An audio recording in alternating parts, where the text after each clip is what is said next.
Assalamualaikum warahmatullahi wabarakatuh.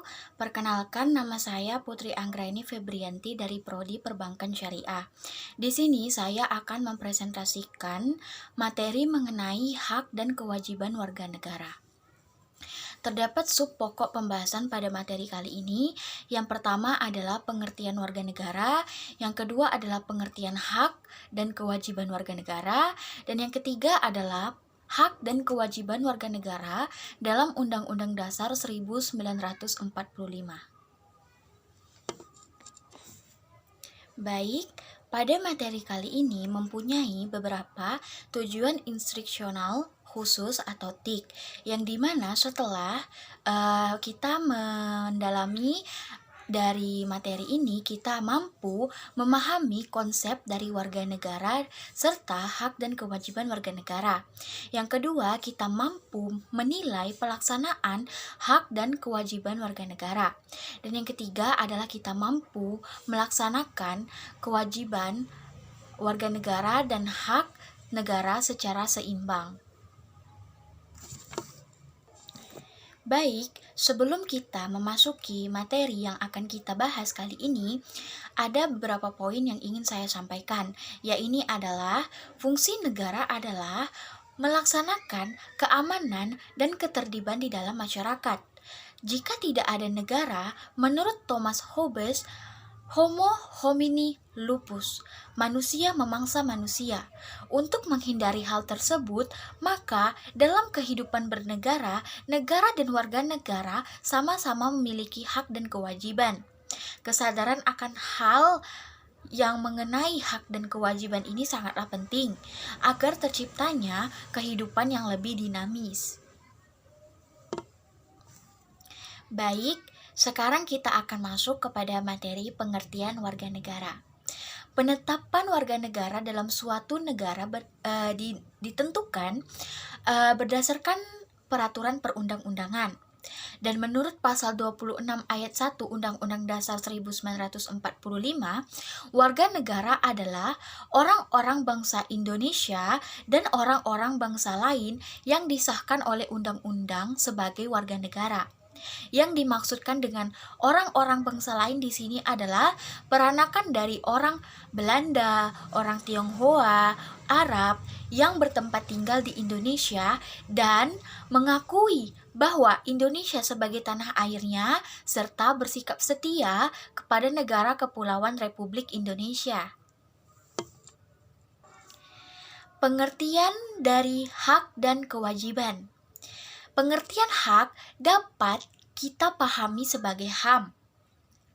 Menurut Undang-Undang Nomor 39 Tahun 1999 tentang Hak Asasi Manusia, HAM adalah seperangkat hak yang melekat pada hakikat dan keberadaan manusia sebagai makhluk Tuhan yang Maha Esa, dan merupakan anugerahnya yang wajib dihormati, dijunjung tinggi, dan dilindungi oleh negara, hukum, dan pemerintahan, dan setiap orang demi kehormatan serta perlindungan harkat dan martabat manusia.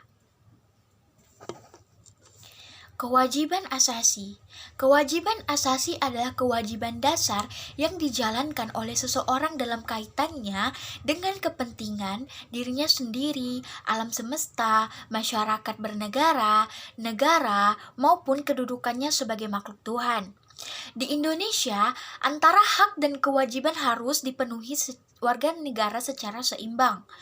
Hak diri seringkali dileburkan dalam hak kolektif atau sosial. Di samping hak-hak pribadi seseorang, terdapat hak-hak orang lain, sehingga masing-masing individu harus menghargai hak-hak individu yang lainnya, yang kemudian melahirkan kewajiban-kewajiban warga negara. Perkembangan hak asasi manusia di Indonesia. Pada tahun 1945 sampai dengan 1959, hak asasi manusia sudah mendapatkan legitimasi yuridis dalam Undang-Undang Dasar 1945. Meskipun belum optimal seperti keleluasaan pendirian partai-partai politik. Dan pada tahun 1959 sampai dengan 1966 terjadi pemasungan hak asasi, sipil, dan politik, seperti hak berserikat, berkumpul, dan mengemukakan pendapat dengan tulisan. Dan pada tahun 1966 sampai dengan 1970, muncul gagasan perlunya pengembangan peradilan HAM atau biasa pengadilan HAM. Pada tahun 1970 sampai dengan 1980, persoalan HAM mengalami kemunduran dan terjadi penolakan terhadap hak asasi manusia. Dan pada tahun 1990, pemerintah membentuklah Komnas HAM. Dan 1998 sampai sekarang, setelah jatuhnya rezim Orde Baru, terjadi perkembangan luar biasa kepada hak asasi manusia dan Undang-Undang Dasar 1945. Baik, sekarang kita akan memasuki materi mengenai hak dan kewajiban warga negara menurut Undang-Undang Dasar 1945. Yang pertama adalah hak warga negara.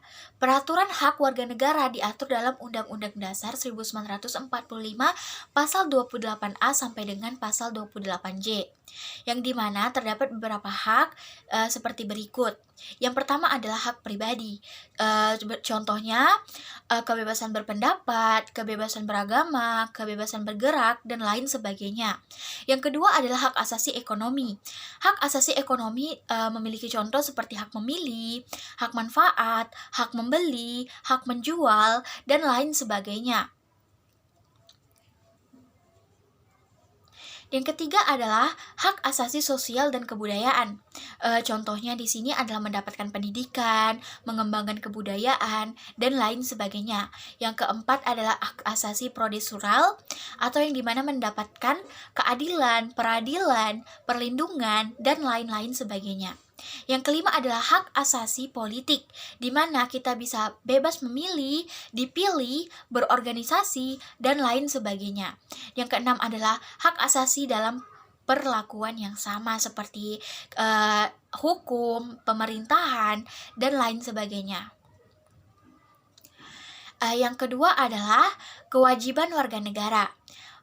Pengaturan kewajiban warga negara diatur dalam Undang-Undang Dasar 1945 pasal 27, 28, 30, dan 31. Kewajiban-kewajiban warga negara ini adalah seperti contohnya membayar pajak, menjunjung hukum dan pemerintahan, menghormati hak asasi manusia orang lain, tunduk kepada ketetapan undang-undang, ikut serta dalam usaha pertahanan dan keamanan negara, terus melaksanakan sistem pertahanan dan keamanan rakyat semesta, mengikuti pendidikan dasar, taat kepada negara, seperti itu. Pembicaraan mengenai hubungan negara dan warga negara, apakah negara yang melayani warga negara atau sebaliknya, dapat merujuk kepada pandangan para pemikir. Yang pertama, menurut kaum pluralis atau Hobbes dan John Locke, masyarakat yang mendahului dan menciptakan negara, sehingga negara harus tunduk kepada masyarakat. Yang kedua adalah kaum Marxis atau Antonio Gramsci, yang dimana dominasi kekuasaan ada pada negara. Negara merupakan institusi yang digunakan kaum Borgias untuk menjalankan kekuasaan yang baik.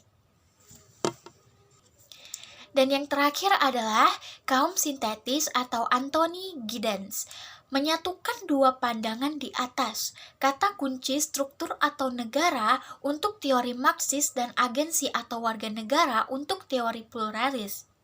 Negara dan warga negara saling mempengaruhi. Baik, sekian yang dapat saya sampaikan. Jika ada kesalahan kata mohon dimaafkan. Wassalamualaikum warahmatullahi wabarakatuh. Sekian dan terima kasih.